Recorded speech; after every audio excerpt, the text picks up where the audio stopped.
Welcome. Today we're not traveling to a new destination. We're exploring the places Iranians can't go, and what that means for millions. Imagine planning your dream trip or trying to see family, only to find the world has closed its doors to you. This isn't just politics, it's about real people, real heartbreak. As we go through this list, think about the freedom to travel. A privilege many take for granted. Let's get into it. Let's start with the United States, the land of opportunity, a country that has long symbolized hope, freedom, and the promise of a better life for millions around the world. But for many Iranians today, that promise feels more distant than ever. The US has become a fortress, its borders tightly guarded and its gates harder to open than ever before. Travel bans, extreme vetting, and endless paperwork have turned what was once a dream into a bureaucratic nightmare. The process is exhausting, confusing, and often feels never-ending. It's not just tourists who are affected. Grandparents can't meet grandkids, students with big ambitions can't attend top universities, and professionals are forced to put their dreams on hold. Families are split by oceans and screens, their only connection reduced to video calls and messages. The process is opaque, with little transparency or guidance. Rejections come with no explanation, leaving people guessing what went wrong and wondering if they'll ever get another chance. These aren't just security measures, they're life-altering roadblocks that change the course of entire families' futures. When you treat an entire nation as a risk, you erase individual stories of hope, ambition, and the desire to contribute. Talented Iranians are told, no matter how hard they work, some doors will always be closed. Their skills, dreams, and potential are left unrecognized. The American dream now feels like it's behind a locked gate, and the key is lost, no matter how much you prepare or hope.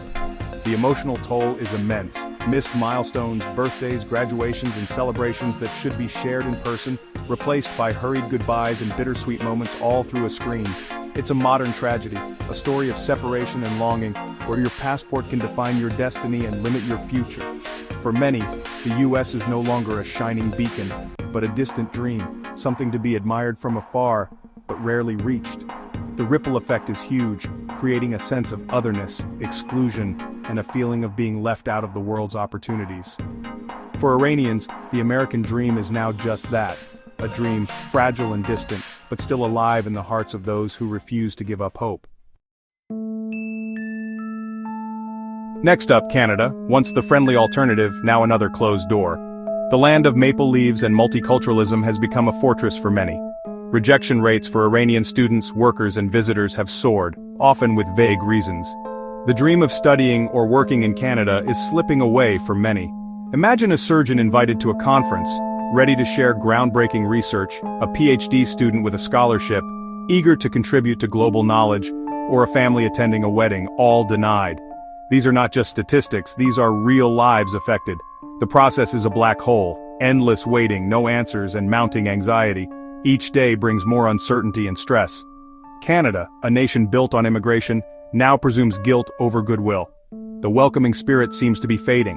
The system treats every Iranian applicant as a potential risk, not a potential contributor. This suspicion undermines the very fabric of Canadian values. For those already in Canada, it's painful to watch loved ones be shut out. The distance feels greater with every rejection. The emotional roller coaster is exhausting. Hope rises with every email, only to crash again. The cycle of hope and despair is relentless. The values of diversity and openness feel betrayed.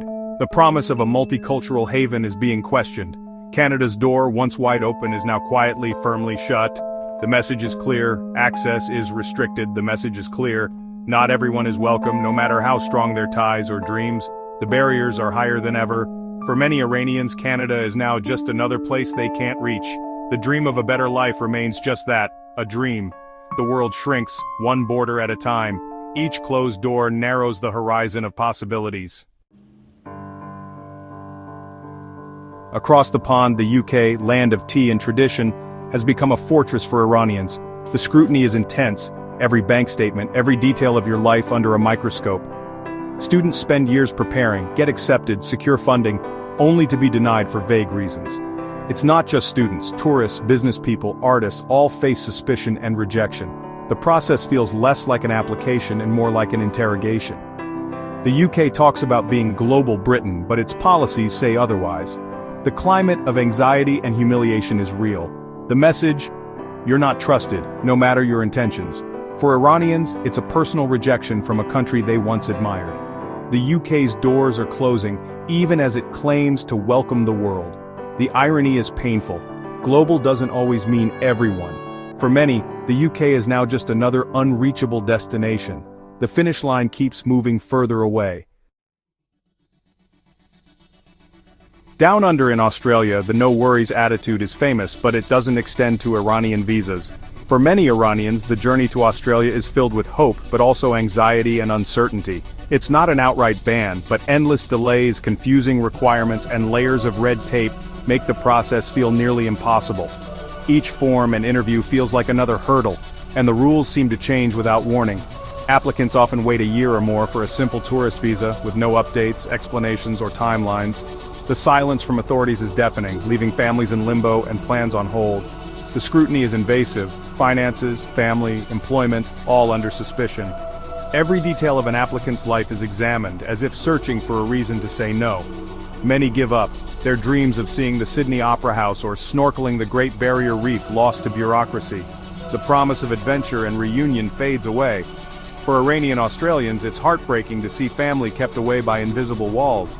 Grandparents miss birthdays, siblings miss weddings, and families are forced to celebrate milestones apart. Australia's image as an open, multicultural nation is contradicted by its policies. The vibrant streets and festivals tell one story, but the visa process tells another.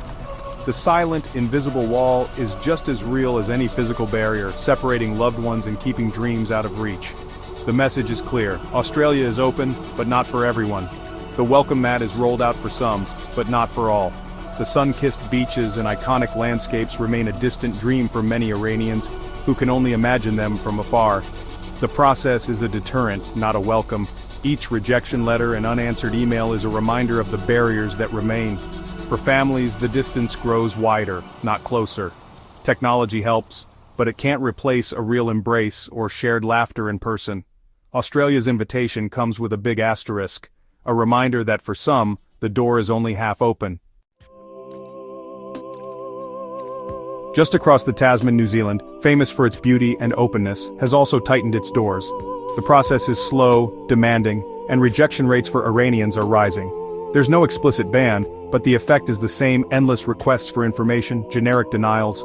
Adventure seekers, students, and families all face the same wall of bureaucracy. The disappointment is sharp. New Zealand's brand of inclusivity feels hollow. The Iranian community, once proud ambassadors, now struggle to explain why loved ones can't visit. The shift is recent, making it even more painful for those who saw New Zealand as a haven.